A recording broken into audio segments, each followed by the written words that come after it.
అత్యంత అధునాతనమైన మరియు వేగవంతమైన రోబోటిక్ లేజర్ విజన్ కరెక్షన్ కేవలం 6 సెకండ్లలోనే. సంప్రదించండి Ramesh LASIK and laser centre.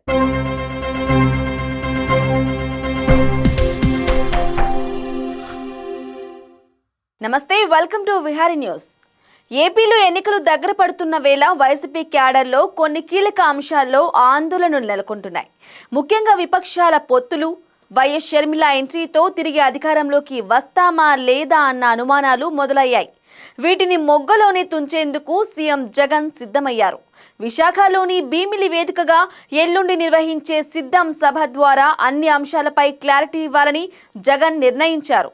ఏపీలో టీడీపీ జనసేన పొత్తు, క్షేత్రస్థాయిలో పరిస్థితి ఎలా ఉన్నా మీడియాలో మాత్రం కనిపిస్తున్న దూకుడు, మరోవైపు వైఎస్ షర్మిల ఎంట్రీతో వైసీపీకి జరిగే నష్టం ఏంటన్న దానిపై రకరకాల విశ్లేషణలు వినిపిస్తున్నాయి. ఈ నేపథ్యంలో వైసీపీ క్యాడర్లోనూ పలు చోట్ల ఇదే గందరగోళం నెలకొంటోంది. దీంతో ముందుగా క్యాడర్కు దిశానిర్దేశం చేసేందుకు సీఎం జగన్ ఇవాళ భీమిలిలో కీలక సభను ప్లాన్ చేశారు. తొలిసారిగా క్యాడర్తో నేరుగా మాట్లాడి కీలక అంశాలపై వారికి దిశానిర్దేశం చేయబోతున్నారు. ఐపాక్ ఇచ్చిన సిద్ధం ప్లాన్తో ఏపీలో వచ్చే ఎన్నికల్ని ఫేస్ చేయడానికి తాము అన్ని విధాలుగా సిద్ధంగా ఉన్నామనే సంకేతాలు ఇచ్చేందుకు జగన్ సిద్ధమయ్యారు. ఓ రకంగా ఎన్నికల శంఖారావం పూరించేందుకు జగన్ రెడీ అయినట్టే.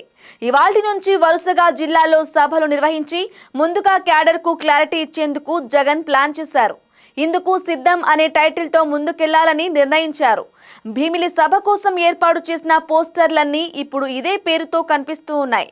అలాగే ఈ పోస్టర్లో క్యాడర్ కూడా తమ నాయకుడితో పాటు తాము కూడా యుద్ధానికి సిద్ధంగా ఉన్నామని చెబుతూ చేతులు పైకెత్తినట్లు రూపొందించారు. ఇప్పటికే జనమే తన స్టార్ క్యాంపెయినర్లని ప్రకటించిన జగన్ అందుకు తగ్గట్టుగానే పోస్టర్లోనూ అదే భావం స్ఫురించేలా రూపొందించారు.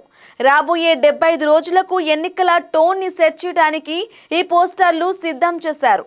వైసీపీ సిద్ధం పేరుతో మొత్తం 4 భారీ క్యాడర్ మీటింగ్స్ కు ప్లాన్ చేసింది. ఇందులో 27న భీమిలిలో తొలి సభ నిర్వహిస్తున్నారు. For more updates keep watching Vihari news.